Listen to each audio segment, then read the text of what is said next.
Vivez votre passion de la course camarguaise avec la région Languedoc-Roussillon.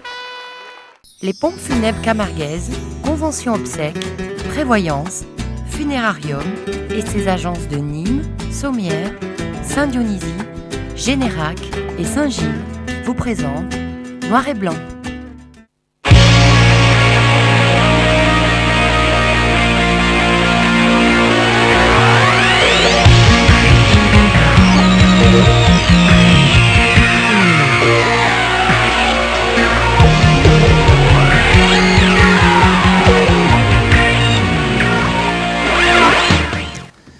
Amis aficionables, bonjour, bonsoir. Jackie, merci d'être là aujourd'hui. C'était un week-end blanc le week-end dernier, mais il s'est passé des tas de choses en course camarguaise malgré tout. Même si on n'a pas vu beaucoup de taureaux sortir en piste, il s'est passé des choses au congrès de la fédération, il s'est passé des vernissages d'expositions et beaucoup de présentations de saison taurine. Ce sont une partie des événements que nous allons vous relater ce soir dans l'émission de Noir et Blanc. Et puis, bien sûr, on va revenir sur ce congrès de la fédération. Henri Itier, vous en êtes le président. Merci, bonsoir. D'être là. À notre compagnie, le président de la région et lui, meeting à Nîmes à 19h, vous êtes là et on devrait vous lâcher pas trop tard pour que vous puissiez aller y faire un petit saut. Alors bien sûr, vous le savez, forcément, on va vous parler de ce congrès où, outre la présentation et le bilan de la saison 2009, ce qui a surtout retenu l'attention, ce sont toutes les motions que vous aviez présentées, au nombre de 8 qui ont été rejetées pour la première fois dans l'histoire de la fédération et dans l'histoire de votre présidence. On revient en quelques images grâce à Julia et Alain Bérisy sur ce congrès avec votre interview à chaud après ce moment-là, ainsi que l'interview de Sébastien Gonfaux, président de l'association des clubs taurins. Ce dimanche, Henri Itier, président de la Fédération française de la course camarguaise, s'est senti bien seul à la barre de la fédération lors de l'Assemblée générale. Un an après sa réélection à la tête du bateau fédéral, ce sont toutes les mesures présentées en ce matin qui furent refusées. Un cas unique dans les annales de la course camarguaise et de sa fédération. Oui, un cas rare. Alors évidemment, on peut appeler ça cavale, il n'y a pas d'autre mot à dire. Évidemment, il ne faut pas se voiler la face. Bon, quelque part, c'est un désaveu pour nous, puisque c'était quand même la fédération qui le proposait. Je le regrette pour toutes les commissions qui ont travaillé, commissions de règlement, les comités directeurs qui se sont réunis, qui ont planché là-dessus pour essuyer un refus total comme ça. C'est quand même dommage, d'autant plus qu'on peut appeler cavale, puisque n'ayons pas peur des mots. Je comprends qu'il puisse avoir quelques, comment dirais-je, qu'on ne soit pas d'accord sur tous les points du règlement. Mais en contrepartie, tout rejeter en bloc, y compris les candidatures du comité directeur, ça vraiment, c'est vraiment désolant. Bon, alors donc, je laisse la responsabilité, la totale entière responsabilité, bien sûr, à ceux qui sont à l'origine de ce désaveu. La nouvelle association des clubs taurins organisateurs avait dans la semaine appelé au boycott des motions présentées. Sébastien Gonfaux, son président, nous en livre les raisons. Donc c'était juste un vote pour montrer que l'ACTO est là, pour montrer que les bénévoles veulent un peu s'impliquer dans la formule des règlements, et uniquement pour ça. Le point 4, au contraire, tient à cœur à tous les organisateurs, on le sait. Donc on va dire qu'on s'est mis un petit coup de pied au cul, pardonnez-moi l'expression, mais je dirais même que plutôt c'est reculer pour mieux sauter.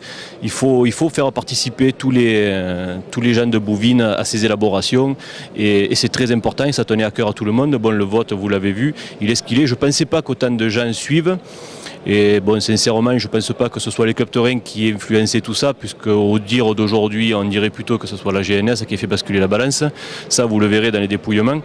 Mais une chose est sûre, c'est qu'actuellement, il faut compter sur tout le monde et mettre personne en bord de route ou faire semblant de croire qu'il faut travailler pour tel et tel point. Donc ce vote était juste pour faire entendre que l'ACTO est créé, que les bénévoles sont là et qu'il faut travailler avec eux, c'est tout.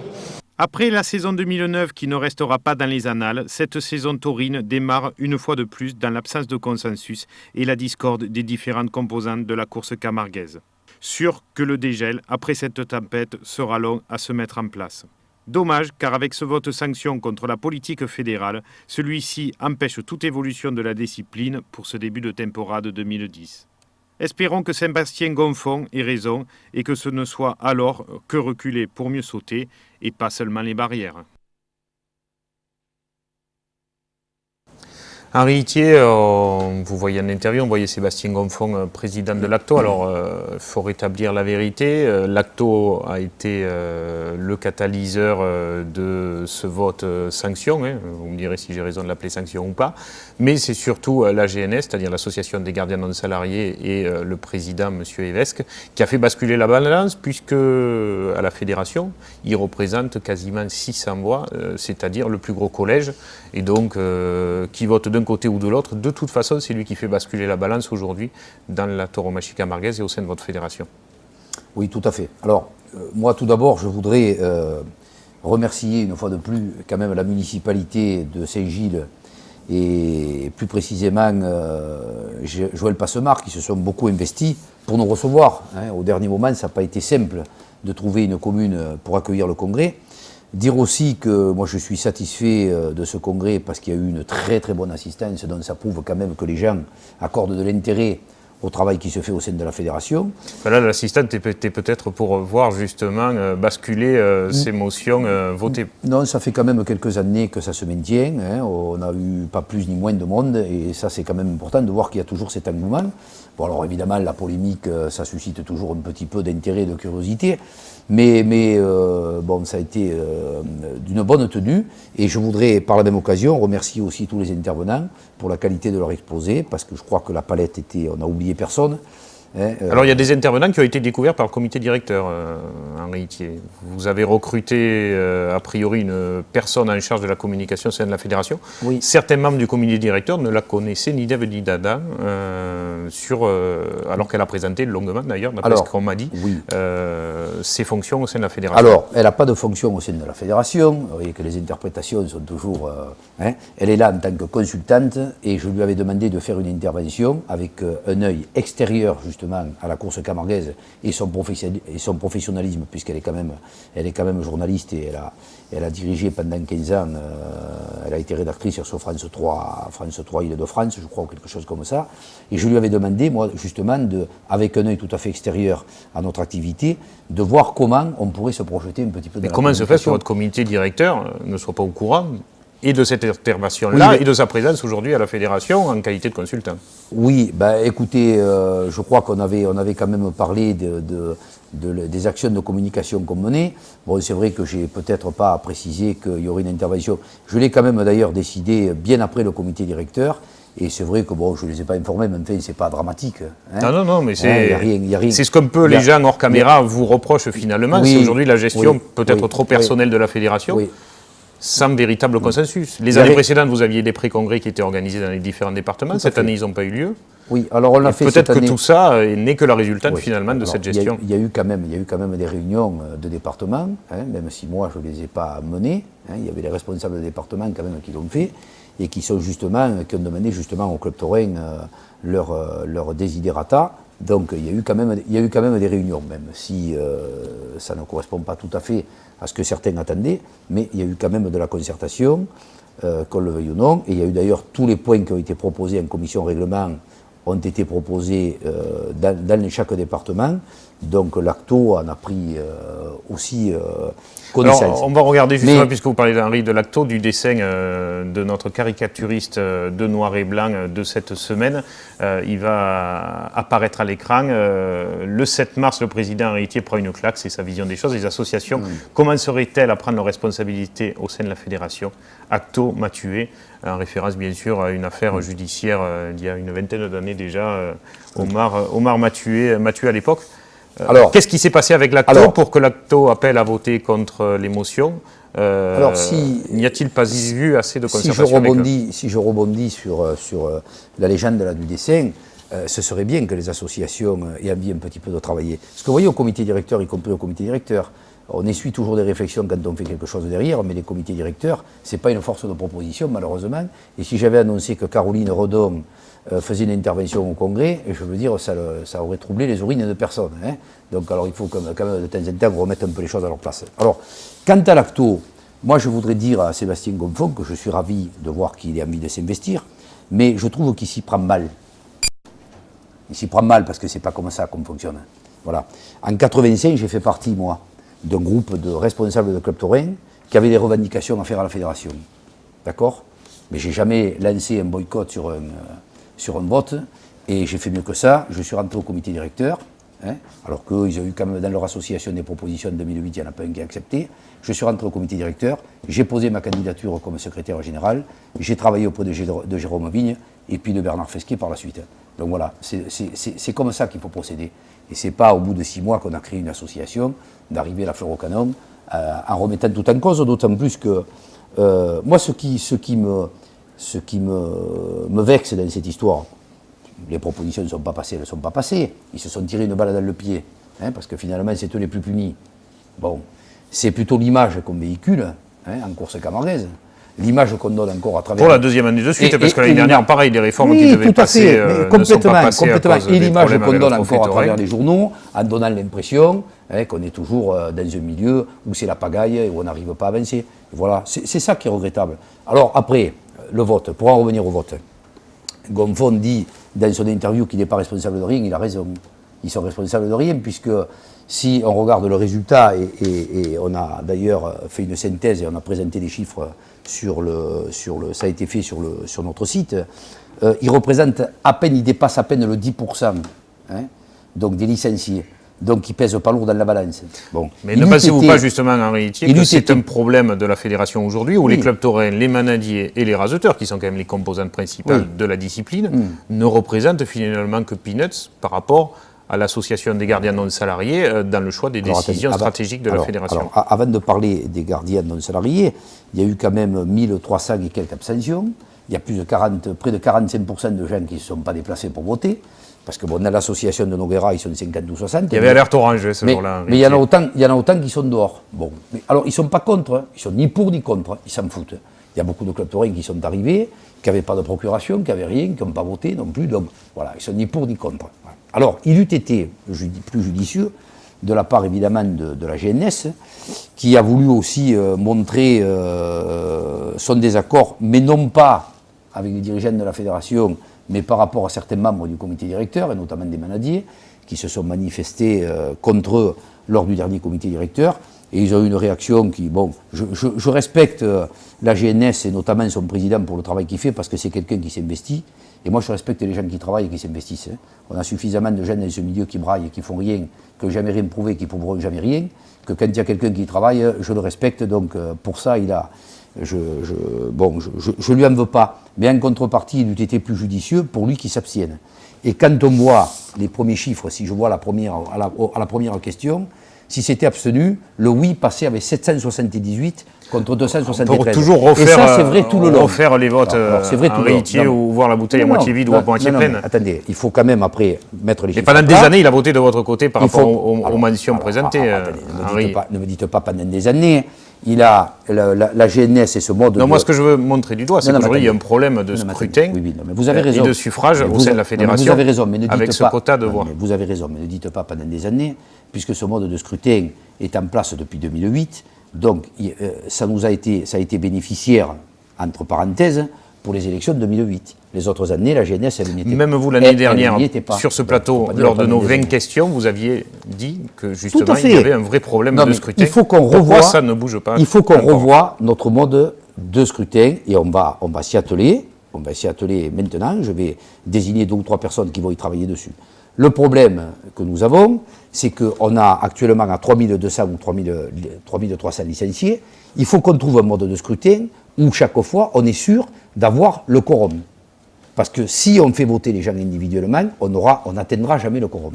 Donc chaque fois, il va falloir recommencer les assemblées, et ça c'est pénible. Donc il faut qu'on voit un petit peu au niveau des autres fédérations, des fédérations équivalentes à la nôtre, parce que finalement, nous, on est basé sur des grosses fédérations sportives. Où évidemment, dans toutes les grosses fédérations sportives, c'est par département. C'est par département, les gens ne votent pas individuellement, parce que pour des problèmes de quorum, ils n'y arriveraient jamais. Donc il faut qu'on revoie notre scrutin. Alors, si je me base à celui, par exemple, de la course landaise, il y a uniquement les présidents des clubs taurins, des organisateurs qui votent. Les ganaderies ne votent pas et les écarteurs et les sauteurs ne votent pas non plus. C'est uniquement les organisateurs qui votent. Donc c'est une voix. Évidemment, le dépouillement est plus vite fait. Et là, ils sont sûrs d'atteindre le quorum. Sauf que il y a certains acteurs, et non les moindres, qui n'interviennent pas dans le vote. Alors bon, je ne dis pas que c'est cet exemple qu'on va prendre, mais il faut qu'on s'appuie sur d'autres fédérations équivalentes à la nôtre, en nombre de licenciés, pour voir un petit peu comment on va s'orienter pour modifier ce mode de scrutin. Alors on va laisser nos téléspectateurs faire un petit break quant à toutes ces informations ce soir. On va parler de Bouvines et de Bouvines au féminin. La journée de la femme, c'est en ce moment. C'était hier, je crois, d'ailleurs. Mais c'est pas pour ça que la mairie d'Aigues-Mortes a présenté une exposition sous l'impulsion de Patrick Siméon, d'ailleurs, et de Jean-Pierre Spiro en particulier. On était au vernissage de cette exposition, très jolie exposition, vendredi dernier, donc à Aigues-Mortes. C'est le sujet numéro 4, Alain. Number 4. Après avoir clôturé la saison taurine camarguaise l'an dernier avec la fête du mois d'octobre, c'est dès ce début de mars que la cité d'Aigues-Mortes renouait avec la saison taurine. Contrairement à l'année dernière où ce sont des artistes masculins qui présentaient leurs œuvres, ce sont cette année des artistes féminines qui se sont prêtés au jeu. Cela à quelques jours de la journée de la femme. Contrairement à ce qu'on pourrait penser, ce n'est pas à l'occasion de la journée mondiale de la femme que cette exposition s'est faite. C'est le plus pur des hasards. Nous cherchions, avec Patrick Siméon qui me donne un coup de main sur cette expo, une thématique et on s'est dit mais les femmes et la bouvine, ce serait peut-être une bonne idée. Et là, j'ai découvert qu'il y avait un tas d'artistes féminines, sculpteurs et peintres qui avaient réalisé et qui ont réalisé spécialement pour cette exposition des œuvres autour de la course camarguaise et de la bouvine que nous aimons tant et qui sont absolument remarquables. Pour Cédric Bonato, cette exposition est aussi l'occasion pour lui et sa commune d'appliquer la parité parfaite qui, à quelques jours des régionales, est loin, semble-t-il, de l'être. Il fallait que les artistes soient féminins. Une fois, on a réussi à faire sur ce coup-là la parité intégrale, c'est-à-dire que l'an dernier, on a fait la bouvine au masculin et cette année, c'est la bouvine au féminin.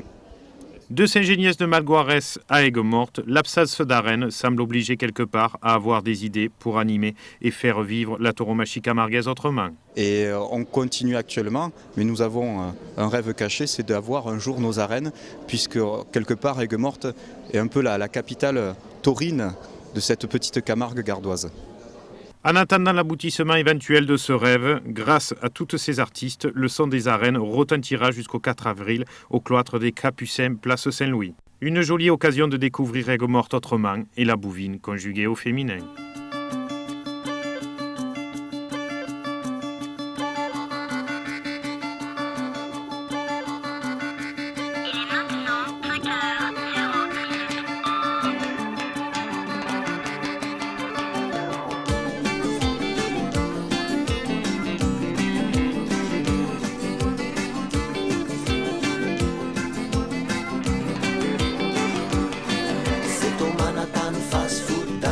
Sénégal, cinéma, le Paris, demain je serai parti. La gare, Dakar, Bamako, Mopti, y a pas de problème, tout va bien.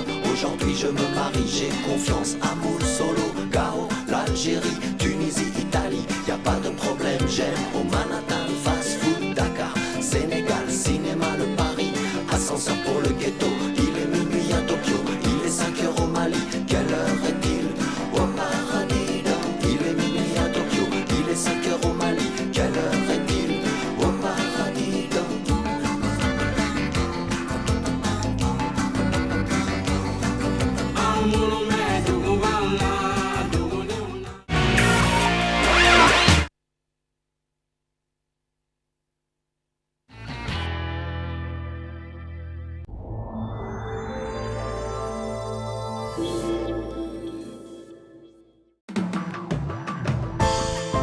CDE, confort, développement, énergie. Pompe à chaleur, solaire, photovoltaïque. Votre installateur privilégié CDE vous prend en charge de l'étude à la réalisation de votre projet. Pour tout besoin en solaire, pompe à chaleur ou photovoltaïque, contactez-nous pour une étude gratuite et personnalisée. CDE, c'est au 1325 avenue Maréchal Juin à Nîmes. Entre l'économie d'énergie, le crédit d'impôt, la TVA à 5,5 et nos études gratuites, n'hésitez plus. Les Indiennes de Nîmes Mistral, la marque authentique de la Camargue. Vêtements, déco, tradition, venez découvrir les nouvelles collections en magasin ou sur le site internet www.lesindiennesdenîmes.fr. Chemise, blouson, veste, jupe, pantalon, à chacun son style. Les Indiennes de Nîmes Mistral, ce sont 7 boutiques et une marque au cœur de la Camargue.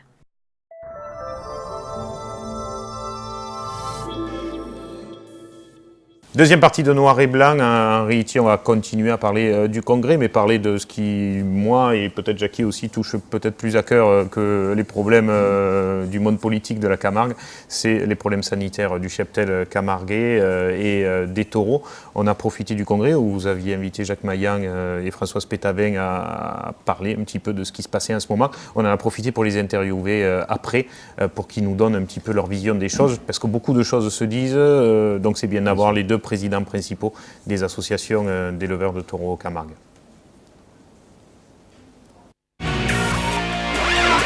Mais aujourd'hui, le président Itier m'avait demandé de faire une synthèse sur toutes les prophylaxies du cheptel camarguais. C'est vrai que c'est la première fois qu'on fait une action aussi importante sur le dépistage pour la tuberculose, grâce au gamma interféron. Je pense que c'est une bonne chose dans le sens où on arrive à détecter des maladies, des manades et des maladies, des taureaux malades dans les manades assez rapidement. Et si on les élimine, je pense qu'on va éradiquer rapidement cette maladie, je l'espère. En tout cas, il faut dire qu'il n'y a pas beaucoup de manades bloquées, parce que justement on s'est battu pour avoir des dérogations. C'est-à-dire qu'aujourd'hui, il y a à peu près 50% de manades qui ont des problèmes. Si on n'avait pas eu ces dérogations, forcément, il y avait 50% des malades qui n'auraient pas pu courir. Mais là, la dérogation, elle consiste à nous laisser la possibilité de sortir toute la saison 2010 et de refaire le gamma interféron, mais aux prochaines prophylaxies, c'est-à-dire à partir d'octobre à peu près 2010. Ça a été la principale chose et la plus difficile à obtenir, ainsi que la revalorisation de l'abattage partiel, c'est-à-dire qu'avant 2009, on tuait des animaux qui étaient suspectés d'avoir la tuberculose. On touchait 240 €. Aujourd'hui, on peut toucher 900 €, plus certaines bêtes comme des cocardiers ou des bêtes de valeur sont valorisées par des experts et peuvent être valorisées à leur juste prix, quoi. Voilà. Mais il faut espérer que quand on est tombé bien bas, un coup de pied, ça remonte. Donc il faut espérer que justement cette crise permettra de sortir enfin de cette maladie, même si on n'arrivera peut-être jamais à en sortir totalement, mais au moins quand même bien éclaircir la situation. Parce que c'est vrai qu'on ne peut pas continuer à avoir tous les ans des manades qui sont en abattage total et qui malheureusement font qu'on perd souvent un patrimoine génétique très important. Donc le fait de pouvoir mieux tester, de pouvoir surtout mieux indemniser les manadiers, qu'il n'y ait pas une perte de travail trop longue dans le temps puisqu'il y a ces dérogations qui sont mises en place, va, je l'espère, encourager tout le monde à poursuivre dans cette voie et se dire que dans une période d'année, ça ira mieux. Alors, il y a beaucoup de manades infectées et il y a très peu d'animaux malades. Ça veut dire que Jacques Maillan a fait le compte rendu. Effectivement, on a trouvé très peu d'animaux avec des lésions à l'abattoir. Il y a eu des retours de culture 2 mois après qui effectivement étaient tuberculeuses. En majorité, ça a été des animaux soit positifs, soit douteux, sur lesquels on n'a pas trouvé de lésions et pas de résultats positifs sur les analyses complémentaires. Donc ça veut dire que ce sont des animaux qui ont été en contact avec des animaux tuberculeux, qui n'ont pas eu encore le temps de développer la maladie, mais qui, si on ne les abat pas, pourraient la développer, ou peut-être pas, dans les mois ou les années à venir, et dans tous les cas de figure, pourraient être contagieux. Donc l'interféron permet effectivement un diagnostic très précoce et qui va, je pense, permettre d'éviter justement la contamination en laissant ne serait-ce qu'un animal malade ou porteur de la maladie dans un cheptel et qui, sur plusieurs années, arrive à le transmettre à plusieurs. Henri Itier, on va sortir à force et grâce à l'interféron cette année? Bien, espérons. Cet interféron qui normalement est quand même permet d'avoir une analyse beaucoup plus fiable, beaucoup plus pointue. Espérons que ce sera un mal pour un bien. Et bon, les manadiers ont fait un travail quand même remarquable parce que toutes ces dérogations et tout, ça, c'est pas venu comme ça. Il a fallu présenter, défendre des dossiers. Et c'est une excellente chose. Et Françoise Pétavin, d'ailleurs, faisait allusion au brassage d'animaux, qui est important certes chez nous. Et à titre d'exemple, puisque j'étais au Salon de l'Agriculture encore cette année, il faut savoir que les éleveurs, lorsqu'ils vont présenter leurs animaux sur le ring, pour être notés, appréciés, jugés, etc., eh bien on leur demande dans les allées d'éviter de se croiser donc avec d'autres races. C'est pour vous dire comment ils sont vigilants, alors que là c'est quand même le fleuron de l'élevage français au salon de l'agriculture, et normalement tous les animaux sont censés être sains, bien entendu. N'empêche pas moins qu'ils prennent quand même d'énormes précautions. Alors vous voyez que nous on a des leçons à tirer de tout ça, quoi. Espérons, hein, ça fait 20 ans, 30 ans que ça dure cette histoire de tuberculose. On n'avait jamais vraiment traité le sujet de manière un petit peu massive. Espérons que, même si ça crève le cœur de voir des taureaux un peu connus déjà s'en aller. Je trouve quand même que l'abattage partiel comme ça, c'est une grande avancée. Personne ne s'en rend pas compte. Et ça va permettre à la course, enfin aux manades, aux races de taureaux de perdurer, de pouvoir de s'assainir et de, bien sûr, tout à fait. Oui, c'est ce qu'on espère et bon, on va suivre ça bien sûr toujours de très près, mais jusqu'à aujourd'hui aucune manade n'est vraiment interdite de sortie. Il y a des restrictions, des manades qui sont contraintes de sortir en royal, mais il n'y a aucune manade qui est interdite pour l'instant. Alors le week-end dernier, j'étais vendredi soir à Aigues-Mortes, sur le retour je me suis arrêté à Saint-Laurent-des-Gouzes. Le club taurin Loubando qui changeait cette année de présidence, mais pas de fait d'Ibio. On était bien sûr là pour qu'ils nous parlent de leur saison 2010 à venir. Au Grand Café de Saint-Laurent-des-Gouzes, ce vendredi dernier, le club taurin Loubando présentait sa temporade 2010 avec, comme toujours, le printemps des Royales pour débuter la saison. Malgré le changement de président à la tête du club taurin, ce sont toujours les 6 mêmes manades qui seront invitées à présenter 7 taureaux pour leur Royal Espoir. Oui, c'est les mêmes courses parce que même si on a changé de président et le nouveau président, et comme l'ancien, on maintient la fidélité avec nos partenaires de toujours, les managers qui nous servent comme il faut et très bien toute l'année. Alors on continue, on ne change rien. La même philosophie pour le club taurin Loubando. 6 manades sont Lagarde, Blatière-Bessac, Sommade, Fabre-Maillan, Cuillet et Nicolet. J'espère avoir oublié personne, je crois qu'il y a les 6. Outre les nouveaux éléments incorporant ces royales, il faudra aller chercher les nouveautés du côté des hommes en blanc, puisque Cyril Garcia, qui avait l'année dernière réalisé une très grande finale du Printemps des Royales, se voit cette année invité à toutes les courses du début de saison. Et cette année, il va descendre en piste, Joey, parce qu'il venait sur les gradins. Ça voulait dire que le Printemps des Royales lui plaisait quand même comme il faut. Et on lui a donné une petite préférence cette année. On privilégie toujours d'avoir un rasetteur un petit peu d'expérience. On avait nos Guéras, on garde toujours nos Guéras. Lui, on l'aura, Cyril Garcia maintenant, c'est quand même un rasetteur élégant et qui peut permettre aussi de donner des conseils aux jeunes. Et puis on a quelques jeunes qui arrivent là, alors peut-être pas pour le Printemps des Royales, mais quelques courses à l'avenir. Il y a le petit Pinot qui monte, il y a le petit Léopold Galibert aussi qui viennent du groupe 4. Il faut leur donner la chance aussi. Puis on a toujours ceux qui ont été très bons les autres années, Schuller, Sabde, Chana, etc. Voilà. On a quelques bons jeunes qui, à mon avis, vont bien faire pour le Printemps des Royales. Un club taurin qui aura cette année, outre le passage de relais de président entre Aimé Hugon et Thierry Cure, réussi à rajeunir ses cadres avec, on l'espère, toujours les mêmes succès au rendez-vous. Tout semble donc être en place à Saint-Laurent-des-Gouzes pour ce Printemps des Royales. Reste plus maintenant qu'à attendre le printemps. Oui, le printemps qui, Jackie, on l'espère, sera de la partie ce dimanche pour qu'on puisse voir des taureaux courir comme il faut. C'est pas gagné, parce que là, il dormait quelques flocons encore avant le début de l'émission. Vous étiez où, vous, en réalité, le week-end dernier, pour la présentation, enfin, vendredi soir en tout cas? J'étais à Beaucaire. Parce que tout le monde présentait en même temps. Donc, et oui, ça, je trouve que là, ils devraient un peu accorder leur violon, parce que c'est quand même dommage. Il y avait Château-Renard, il y avait Lunel, Beaucaire. Bon, a priori, ils se sont accordés sur les calendriers, ce qui est déjà pas mal. Oui, mais c'est vrai que c'est dommage, quoi. C'est dommage. C'est un peu couillon. Mais bon, nous, on était quasiment de partout. Donc, on va faire, vous étiez à Beaucaire, un petit tour par la cité au bord du Rhône, Beaucaire, avec Alain Bellon, qui était là du déplacement.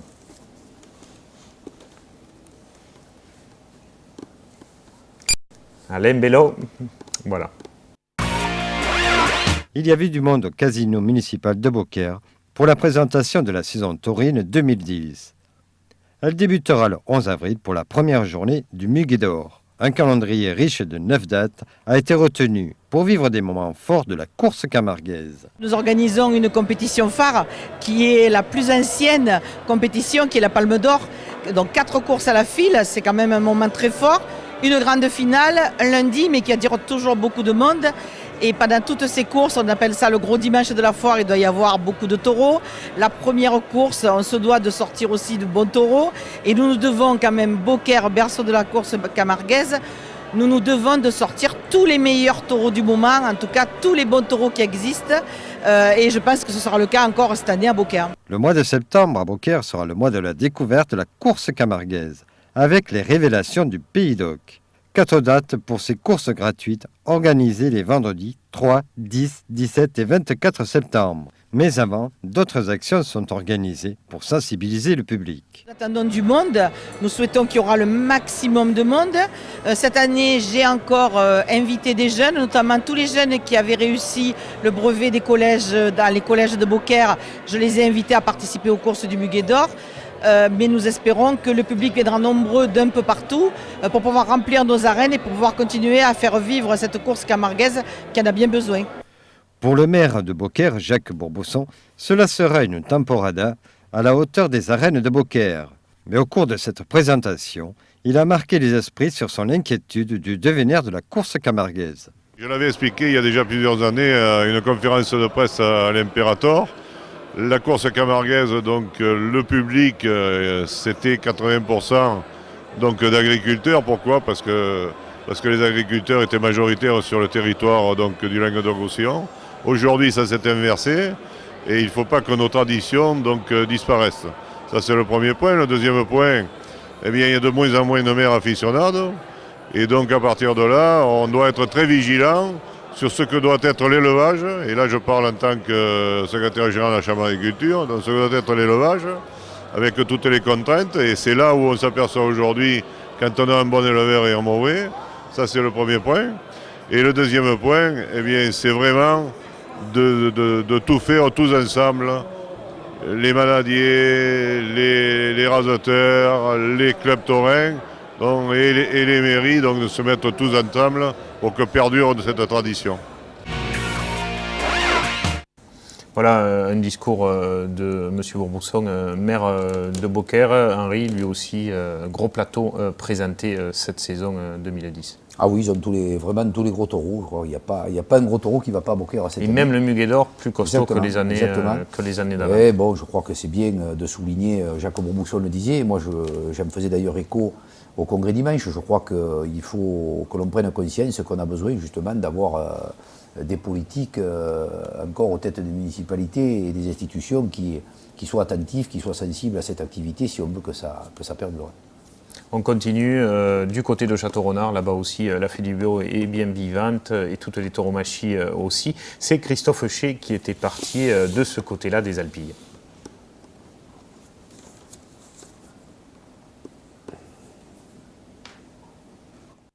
Le mois de mars est arrivé et avec lui la présentation des saisons taurines dans les grandes arènes situées des deux côtés du Rhône. Du fait de la concurrence avec Beaucaire et Lunel, une cinquantaine de personnes a assisté vendredi soir à la présentation de la temporada camarguaise château-renardaise. Une saison qui débutera le 23 avril par une course de détection avec la présence d'un public toujours aussi passionné. Je crois que les générations derrière nous ont la même passion que nos anciens. Et on est arrivé à la faire même progresser, à intéresser tout le monde, à intéresser non seulement le Château-Renardais, mais les gens des alentours. On prend que pour exemple l'image que l'on a à Château aujourd'hui, c'est la finale du Trophée des Maraîchers, qui est pour nous quelque chose d'extraordinaire. Je pense qu'on a une temporade très homogène, avec quelques pics, et je pense que les pics, ça fera la curiosité des aficionades. Et c'est le moment le plus difficile, d'avoir quelque chose qui attire un petit peu, qui soit original. Une originalité qui se traduira par la tenue d'une royale de Fabre-Maillan le 25 avril, prélude d'une saison taurine dirigée vers l'excellence jusqu'à la date phare du 12 septembre, avec la tenue de la 45e édition du Trophée des Maraîchers. Il y a des courses traditionnelles, comme l'ouverture de la saison avec la manade Maillan, qui est depuis cette année avec la présence du Bioc d'Or qui compose cette royale. Ensuite, une nouveauté, c'est la royale de la manade Ricard, qui depuis quelques années vient avec leur meilleur taureau à Château-Renard. Et cette année, on a décidé de composer une royale qui, je crois, sortira que 2 fois dans les grandes arènes. Donc avec des taureaux brillants, on a pu s'en apercevoir l'année dernière avec Omega et Loïc qui nous ont fait un quart d'heure exceptionnel. Ensuite, les taureaux majeurs de la saison seront là avec Yvan, avec Garland, avec Rodin et tous les taureaux qui doivent passer par Château-Renard et qui prétendent en fin de saison au titre de Bioc d'Or doivent passer par Château-Renard. Une temporada composée de 15 dates sur l'agenda taurin de la cité maraîchère, avec un coup de cœur tout particulier pour Christian Rossi, dont le père fut l'initiateur, le 7 septembre 1936, du premier concours de manade avec 7 cocardiers différents. Vous me posez la question, ça c'est certain, le coup de cœur. Bon, c'est pour la finale du Trophée des Maraîchers où on fait la journée de souvenir de mon père qui a été le précurseur de la création de ce trophée qui à l'époque s'appelait le Trident d'honneur. D'ailleurs, entre parenthèses, je remercie les gens de la Marseillaise qui ont fait 2 reportages dernièrement sur le Trident d'honneur de Château-Renard qui a été créé par mon père et l'équipe de M. Marchal et de tous ses collègues à l'époque en 1936. Je crois qu'aujourd'hui, on va essayer de perdurer et de pérenniser un petit peu ce que les anciens. Et pour moi, c'est quelque chose d'extraordinaire. Voilà, tant que Christian Rossi sera à Château-Renard, la tauromachie ne risque rien, Jackie, là-bas. Oui, c'est vrai. Non, mais il y a plein de maires de villes, de maires qui s'investissent dans la tauromachie camarguaise.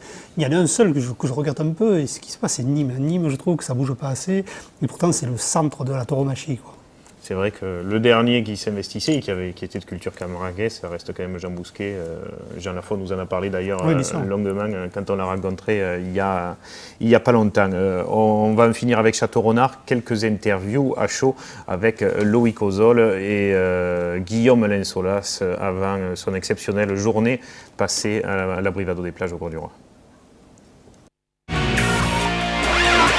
C'est toujours un régal de faire les saisons complètes ici, puisque entre autres, on parle du plus connu, mais la finale des maraîchers, c'est vraiment une course à faire à Château-Renard. Et puis les saisons après sont montées aussi pour pouvoir prendre énormément de plaisir avec les taureaux. Et puis je pense que les gens, plus les saisons avancent, et plus les gens répondent présents et voient qu'ils se font plaisir ici, donc ils viennent de plus en plus nombreux chaque année, et puis tant que les spectacles seront montés avec une qualité telle à Bruno Pécou comme il a montré depuis ces années, plus le monde viendra et répondra présent. Donc je pense que pour nous, rasoteurs de haut niveau, c'est un régal de venir ici pour pouvoir partager notre passion du taureau et pouvoir partager en fait des moments, entre autres, comme a parlé Bruno avec Omega, mais c'est pas les seuls, mais pouvoir partager des moments comme ça avec un public de connaisseurs. Voilà. C'est avec plaisir qu'on est ici par rapport à l'amitié qu'on a avec Bruno et son papa. Puis par la suite, comme le disait Bruno, pour nous manadiers au niveau du Trophée des As, même au niveau de l'avenir, c'est très très important de passer par une grande piste comme Château-Renard, comme d'autres pistes. Et j'en profite pour dire un grand merci à la commission taurine de Château-Renard et M. Pécou qui nous fait confiance maintenant depuis quelques années et qui laisse nos taureaux s'exprimer dans cette piste qui, pour moi, est très bien pour les taureaux. Contrairement à des pistes des fois qui s'y prêtent un peu moins, donc c'est toujours avec plaisir qu'on est ici. Puis comme disait Bastien, il y a toujours une bonne ambiance ici.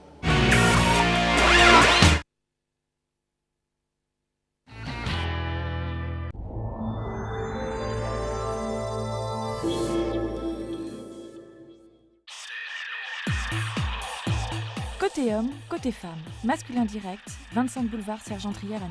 Profitez d'une remise de 10% les jeudis 19 et vendredi 20 mars autour de la nouvelle collection Printemps-été 2009. Masculin direct, ouvert tous les jours, du lundi après-midi au jeudi 19h, vendredi et samedi, non-stop de 10h à 19h.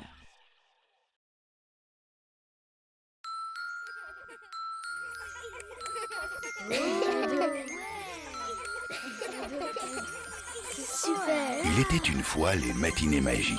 Le rendez-vous que Kinépolis donne à tous les enfants et à leurs parents le premier dimanche de chaque mois avec un tarif unique pour tous, 5 €. Au programme, des animations, une avant-première ou l'un des films pour enfants à l'affiche et un cadeau surprise. Kinépolis, bien plus qu'un cinéma.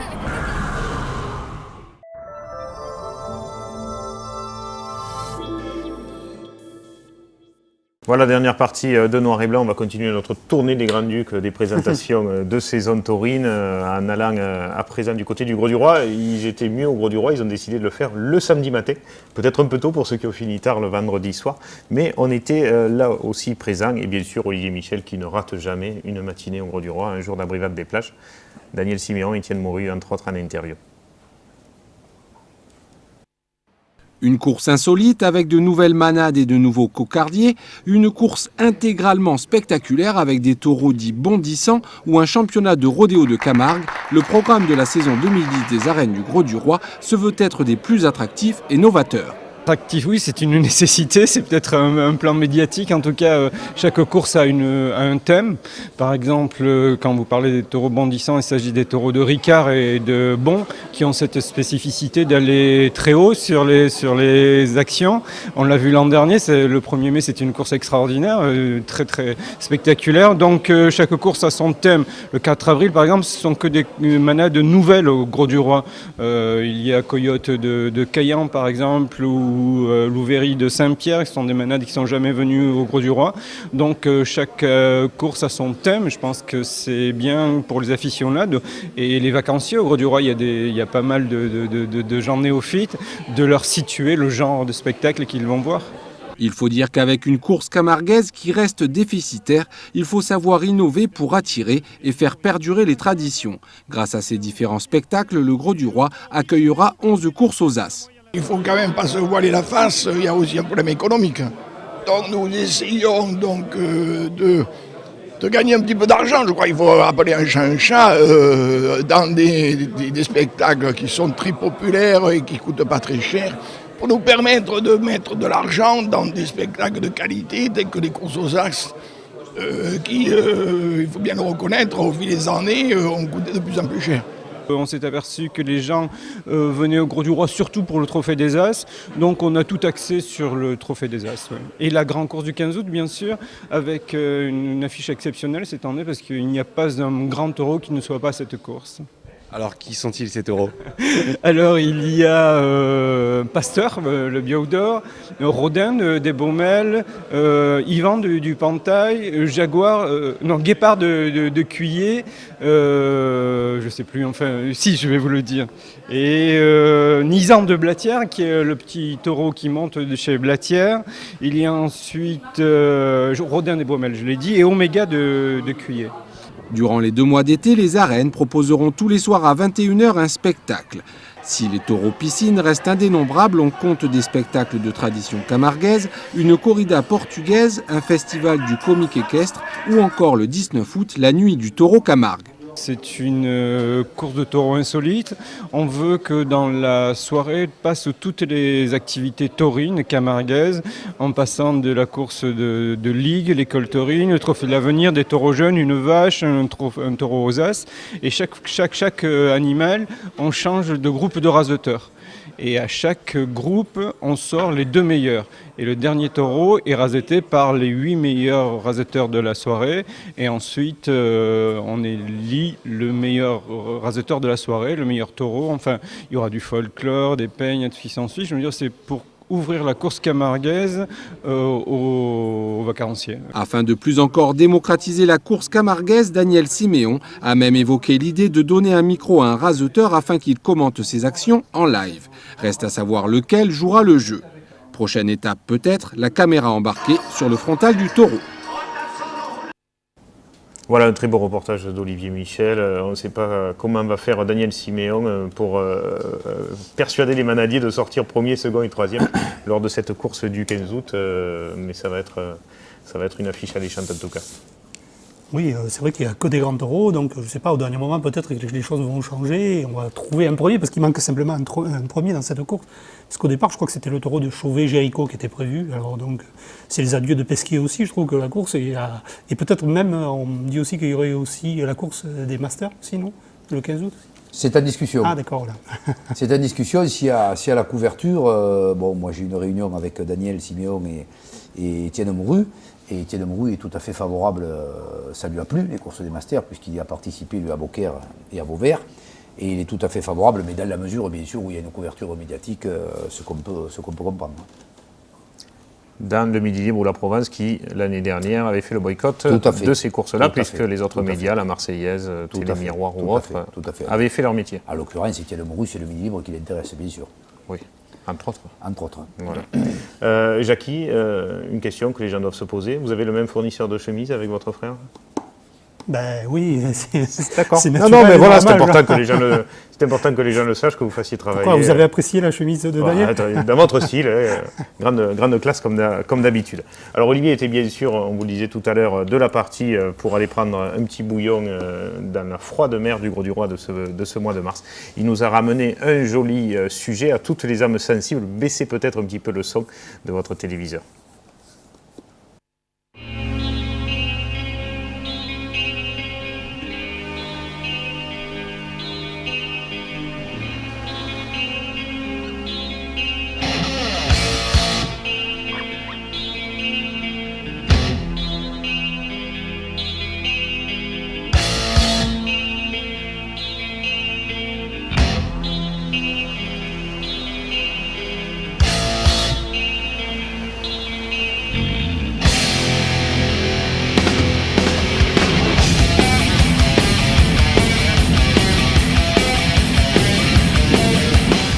Il ne porte pas de capéo, mais un casque, chausse des bottes en néoprène et possède des chevaux sous le capot. Eux, ce sont les gardiens des mers. Appartenant à la fictive manade du bien réel Jet Club Méditerranée, ils ont été cette année sollicités pour assurer la sécurité sur l'eau. L'an passé, un taureau échappé avait été ramené sur le rivage par leurs soins. Tout bêtement, en rentrant, j'ai vu ce taureau qui partait à l'eau. Eh bien, le réflexe a primé, j'y suis allé dessus. Et puis j'ai essayé tant bien que mal de le coller à moi et de le ramener, quoi. Parce que le taureau, il n'aurait pas nagé longtemps. Hein. Tout ça sans trident. Ah, sans trident, pas besoin de trident. D'abord, il n'y a pas de place à mettre un trident. Si, il y a quand même bien un gardien qui m'a donné un lasso, mais je n'ai pas eu besoin. L'an passé toujours, alors que les jet skis étaient rentrés au port, un second taureau échappé avait bien failli se noyer. Son sauvetage a tenu toute la plage en haleine durant 20 minutes, le temps que les bateaux de pêche interviennent. Bien souvent décriée, la présence des jet skis a trouvé dans cet acte de sauvetage leur légitimité. L'occasion pour eux de véhiculer une autre image du jet ski et de se faire plaisir en franchissant, en toute impunité mais sous surveillance, la barre des 300 mètres habituellement interdite. Le plaisir, il est qu'il fait beau, qu'on assiste à notre tradition camarguaise, tout en vivant notre passion du jet ski. Déjà, c'est convivial, déjà une. En plein temps, on connaît beaucoup de monde, donc on se rassemble. Et c'est ça en fait. Vous passez aussi outre les règles des 300 mètres là. Ah oui, pour une fois, on est autorisé, donc on en profite. Ce qui est plaisant, c'est de pouvoir s'approcher par l'eau très près de la plage. Donc là, effectivement, merci la mairie du Grau-du-Roi de nous permettre de participer à cet événement. Déjà, le plaisir d'être sur l'eau. Et en plus, de montrer à tout le monde une bonne image du jet ski. On est encore malheureusement considérés un peu comme les voyous des mers, un peu comme étaient les motards dans les années 70.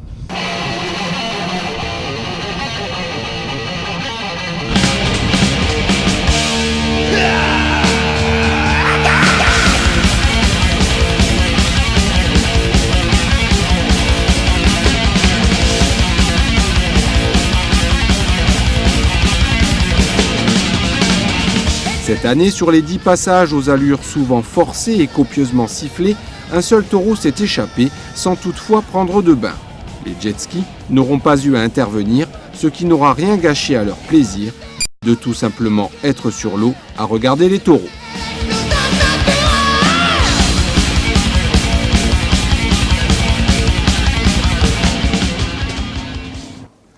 Très très beau sujet d'Olivier Michel, bien sûr, qui est, vous le disiez Jackie, c'est peut-être la première fois qu'on voit des images d'Abrivade prises de la mer.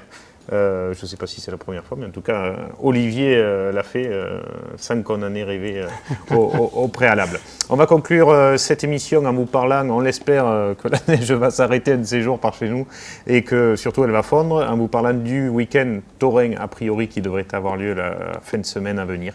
On va commencer par les courses de samedi, 3 courses de ligue qui démarrent, Marciargues, Valabrègue et Alens, et à noter aussi du côté de Kessargues une course de taureaux jeunes. Bien sûr, pour tout le week-end ainsi que les autres jours, tout sur ffcc.info pour ce qui est du calendrier et du détail des courses. Dimanche, au Trophée de l'Avenir Espoir, là aussi pas mal de courses. Donc on a vu tout à l'heure le Printemps des Royales qui présentait sa temporade. Première des 6 royales présentes, ce sera ce dimanche à Saint-Laurent avec la manade Lagarde. À Barbantane, c'est 3 taureaux de Gier, 3 taureaux de Guillerme. Marciargues, à noter la manade Lafont, petit Lafont, comme on appelle dans le jargon santé. Et puis à Pélissane, 2 taureaux de Chauvet, 2 taureaux de Blanc, 2 taureaux de Blatière pour, dans toutes ces pistes-là, démarrer la temporade 2010. Et puis comptant pour le trophée des As-Élites, mais les points ne comptent pas. 3 courses prévues. Bellegarde, à peu près à la même époque que l'année dernière, Vacarès, Saint-Gillois, Chivas, Dillun, Galicianet et Mazarin du Joncas pour Jourdan, Miralles, Moutet, Poujol, Villars et Violet. Saint-Martin-de-Croix qui fête pas les 50 ans de Jérôme Dumas, mais les 50 ans du Club Taurin, Manade Mayam Farfadet, Gaveau, l'un des gros taureaux du Pantail, Angélus de Lautier, Paton du Joncas, Agassoun de Blanc, Dubonnet de Ricard et Batelier de Ribot pour Rosol, Benafitou, les deux, Cartala de Dumas, Guyon, Marquier, Damien Martin Cochet. Et puis à Moguio, course intéressante aussi, Flamenco du Joncas, Fier de Nicolin, Coblanco de Lautier, Coyote de Caillan, Inca de Poléniquet, Typhon du Brestalou, Sueno de Roquette pour Alouani, Clarion, Fourjoquin, Mondiou, Foutarca. 3 beaux plateaux pour tous les aficionats qui sont en manque de taureaux en ce début de saison. Belle course a priori, Jackie, pour ce dimanche. Oui, 3 courses intéressantes et puis on peut remarquer que ça débute fort, 3 courses d'un coup, le premier dimanche, c'est bien parce que ça va partager un peu les ombres mais peut-être ça va pas trop peser sur les taureaux. Alors Henri Itier, je voudrais rajouter qu'à titre expérimental, jusqu'au 4 avril, nous allons primer que la cocarde et le premier gland. Vous allez attendre entre les différents attributs. Voilà, c'est ça, d'accord. On attendra avant de primer le second. Donc je vous invite, j'invite Jackie à faire une analyse un peu de la situation et aux prochaines émissions de dire un peu ce qu'il en pense. Parce qu'évidemment, on aura besoin un peu de l'analyse des spécialistes pour après prendre une décision, voir si on doit le continuer ou pas. Oui, c'est une bonne chose parce que souvent, je vois maintenant les raseteurs mettre au gland d'entrée. Donc, oui, tout à fait. C'est pas très bien, quoi. Ça va un peu trop vite et peut-être que ça permettra d'aller moins. On va voir. Voilà. Ouais. Si ça peut apporter... Ça permettra peut-être au taureau de récupérer entre le premier et le deuxième gland. Ouais. C'est ce qu'on espère. Alors une dernière petite question pour la digestion, Henri Itier, ce soir. L'année dernière, il avait un peu plu durant l'hiver. Cette année, les taureaux ont connu 3 gros épisodes neigeux et un froid long et continu jusqu'à aujourd'hui encore. L'année dernière, vous aviez décidé de décaler la saison taurine, vous étiez fâché avec le Trophée Taurin et sa directrice. Cette année, on fait comme s'il avait fait bon tout l'hiver. Ben non, puisque on a quand même, en accord avec bien sûr les manadiers, on a décidé au 4 avril, donc on a reculé par rapport aux prévisions, notamment aux sondages qui avaient paru sur les journaux.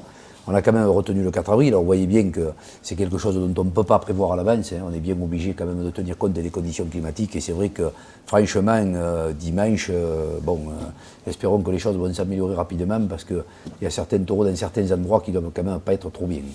Et quant aux motions qui ont été refusées, est-ce qu'on pourra les revoir arriver au travers du comité directeur en ce début de saison ou c'est trop tard maintenant? Ah ben écoutez, là maintenant, il faudra attendre le congrès 2011. Donc pas de changement, tout est foutu pour cette saison 2010. C'est obligé de passer à l'Assemblée Générale, donc c'est réglé. Voilà. Bon. Henri Itier, merci d'avoir été là ce soir sur ce plateau. Merci à vous. On va vous laisser rejoindre notre président de région qui est au Stade des Costières. Jackie, merci d'avoir été là.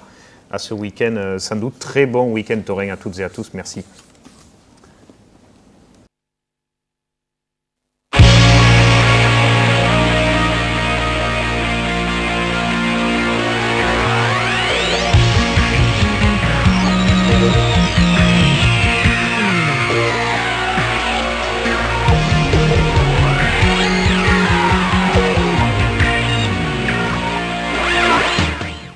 Les pompes funèbres camarguaises, convention obsèques, prévoyance, funérarium et ses agences de Nîmes, Sommières, Saint-Dionysie, Générac et Saint-Gilles vous ont présenté Noir et Blanc. Vivez votre passion de la course camarguaise avec la région Languedoc-Roussillon.